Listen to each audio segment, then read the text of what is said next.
Sebuah WA dari Menteri Sekretaris Negara kemarin malam mengagetkan saya. Waktu hanya diberikan sangat sempit. Dalam 2,5 jam harus sudah tiba di Istana Bogor. Ditunggu kehadiran Bosman jam 10 malam tepat. Inilah undangan untuk pertemuan penting dengan beberapa petinggi negara lainnya. Demikian info singkat setelah berbicara melalui telepon dengan beliau, Pak Menteri menindaklanjuti info dari WA tadi. Tanpa pikir panjang saya langsung berangkat dengan membawa alat tulis, baju batik yang digantung di kursi belakang mobil, di mana saya kepikiran untuk nanti saja dipakainya ketika tiba di Istana Bogor. Dalam perjalanan di mana agak gerimis malam tadi, kecepatan mobil di jalan tol Jagorawi tidak berani saya gaspol. Kepala saya terus bekerja. Kenapa saya dipanggil? Kenapa sekarang? Siapa yang hadir di sana? Apa yang harus saya persiapkan? Saya mencoba menganalisa, apa karena cadangan kas di Bank Indonesia menipis hingga waktu bertahan hanya beberapa bulan lagi? Lalu, apa hubungannya dengan saya? Apa cadangan devisa Indonesia menurun drastis karena ekspor yang menurun tajam? Lalu apa yang saya bisa lakukan? Apakah nggak ada pinjaman lagi karena dunia lagi susah semua? Bahkan IMF pun tidak ada dana yang tersedia, di mana Indonesia sudah masuk negara menengah atas sehingga diharapkan bisa berjuang sendiri, sehingga Indonesia saat ini memerlukan solusi alternatif. Apa ada signal bahwa Amerika menang perang sehingga memerlukan kebijakan bagaimana menghadapi Trump yang ambisius untuk menjadi sheriff dunia? Lalu saya harus bagaimana?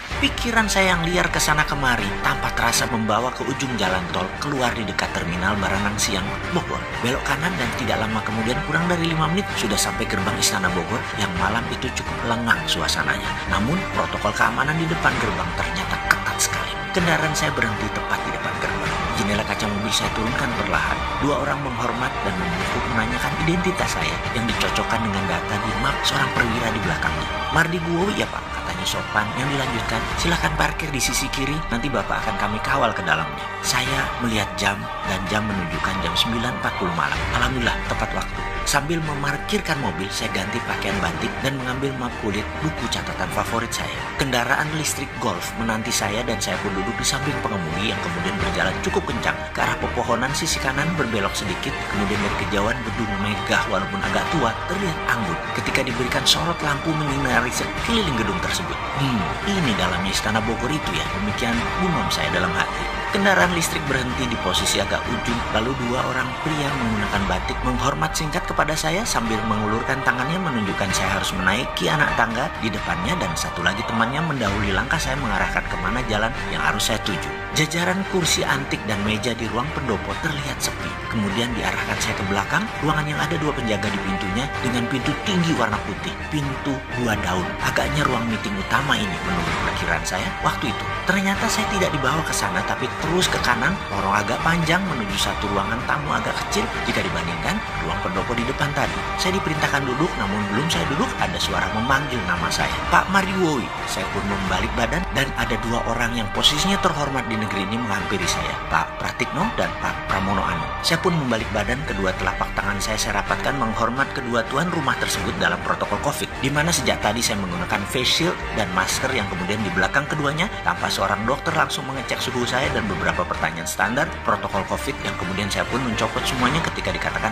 clear. Masker dan face shield saya lepas. Kemudian Pak Pratikno dengan santun berkata, terima kasih, pesan saya dijawab cepat dengan kehadiran Pak Mardigu di sini. Yang saya jawab cepat sambil setengah menunduk. Oh nggih, siap Pak Menteri. Oh iya maaf, ada apa ya? Kok orang seperti saya yang jauh dari kepantasan diperintah datang ke Istana Bogor? Pertanyaan saya tidak dijawab oleh Pak Pratikno, juga tidak dijawab oleh Pak Pramono Anung. Lalu Pak Pramono Anung berkata dengan perlahan, nanti di dalam saja semua penjelasannya. Sambil dirinya memerintahkan saya mengikuti dirinya berjalan. Silakan Pak Mardigu, katanya sambil berjalan, yang saya ikuti dengan segera. Kemudian kami berjalan ke arah ruangan yang tadi saya lewati dan kali ini pintu telah separuh terbuka. Pak Pratikno mendahului masuk dan saya pun mengikutinya. Jreng! Keadaan kami menjadi perhatian beberapa pejabat yang duduk di meja meeting panjang, di mana posisi ujungnya ada Pak Presiden Jokowi, di kiri kanannya ada Panglima TNI, ada Kapolri, Ketua DPR, Ketua MPR, Gubernur Bank Indonesia, Ketua BPK, yang kemudian kami saling salam ala protokol COVID dan mereka pun mempersilahkan saya duduk di samping Pak Pratikno. Kami bersepuluh, di mana kemudian Pak Presiden memerintahkan yang lain kecuali yang berada di meja meeting ini untuk keluar ruangan.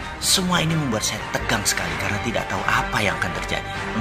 Begini, saya langsung saja. Demikian Pak Presiden mengawali percakapan malam ini dengan nada seperti dirinya lakukan yang banyak kita kenal, mengeja perlahan kata per kata. Mas Mardigu, terima kasih atas kehadirannya. Kami mengundang semua yang hadir di ruangan ini dengan pemberitahuan sangat terbatas dan semuanya sama. Hanya kami putuskan tadi sangat cepat, yaitu jam 7.30-an malam untuk kehadiran jam 10 malam ini di ruangan ini. Semua tidak ada yang tahu agenda apa yang akan kita bicarakan kecuali saya dan Pak Pratikno. Suasana hening dan terlihat ekspresi wajah lainnya sama seperti saya, bertanya-tanya.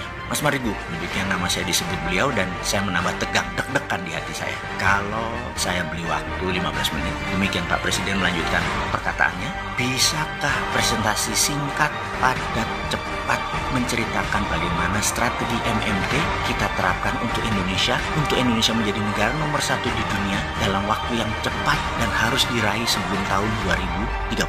Di mana demikian Pak Presiden berkata dengan jeda panjang sebelum dilanjutkan. Di masa pandemik ini dan di tahun depan, Indonesia sudah bisa meningkat ekonominya dan kedaulatannya 2 kali lipat dari saat ini. Saya tarik nafas panjang dan dalam yang disaksikan 9 orang yang terhormat di negeri ini. Wajah mereka menunjukkan pandangan aneh menurut saya. Karena mungkin di kepala mereka 15 menit waktu yang singkat untuk presentasi. Apa bisa? Saya tanpa basa-basi setelah membuka dengan salam, saya menyatakan, insya Allah bisa Pak Presiden. Kemudian beliau pun tanpa membuang waktu mengatakan, silakan jelaskan kepada kami. Saya pun langsung memulai dengan bercerita. Kalau Tiongkok punya 2 standar mata uang renminbi dan yuan 30 tahunan yang lalu, sekarang sudah 1 nilainya. Lalu ketika perang dagang memuncak, renminbi menerbitkan e-renminbi. Ini adalah strategi baru menerbitkan mata uang di era digital. Mereka lakukan persis seperti 30 tahunan yang lalu, hanya kali ini digital currency. Jadi saya usulkan ada baiknya Indonesia membuat e-rupiah atau e-rupiah yang berbasis blockchain dengan underlying proyek nasional produktif. Sekali lagi, penekanannya adalah proyek nasional produktif, yaitu faktor produksi untuk ekspor berbahan baku lokal, kemudian proyek produksi pengganti impor, kemudian proyek produksi pemenuhan kebutuhan nasional termasuk pangan dan kesehatan, kemudian proyek produksi penunjang pertumbuhan nasional seperti infrastruktur dinamis lainnya termasuk kawasan ekonomi khusus bebas pajak minimum 10 tahun. E-rupiah ketika diterbitkan dengan Trusted Open Ledger ini akan mudah mengontrol peredaran digital currency rupiah tersebut sehingga menariknya kembali dari peredaran untuk kendali inflasi menjadi mudah. Sarananya, saya punya program blockchain sudah jadi sejak 2 tahun yang lalu untuk dashboard pemerintah dan kendali sistem distribusi digital currency rupiah yang akan saya berikan ke negara. Dan sebaiknya dibuatkan lembaga khusus untuk hal ini yaitu SKK Satuan Kerja Khusus Keuangan selama proyek ini berjalan yaitu 10 tahun. Demikian presentasi saya selesai Pak Presiden dan hadirin para pejabat negara yang terhormat. Semoga bisa menjadi landasan acuan tindakan pemerintah ke depan. Tampak yang hadir semuanya diam menunggu reaksi Pak Presiden. Pak Presiden pun diam, berpikir dalam. Dalam hati saya berkata, kalau presentasi ini diterima, inilah moment of greatness. Sebuah meeting rahasia yang akan merubah jalan kehidupan berbangsa dan bernegara Indonesia ke depannya. Sengitnya dunia akan menekan Indonesia. Langkah Indonesia harus cepat dan tidak terbaca. Tahu-tahu Indonesia sudah menjadi negara besar dalam 2 tahun. Di awalnya saja. Tak lama azan terdengar keras yang saya lamat-lamat berkata dalam hati, loh kok sudah azan? Dan saya pun tersadar diri, ini azan subuh yang mengingatkan saya akan kewajiban serta menyadarkan posisi saya untuk bangun dari dunia mimpi tadi dalam rapat rahasia yang akan merubah negara Indonesia.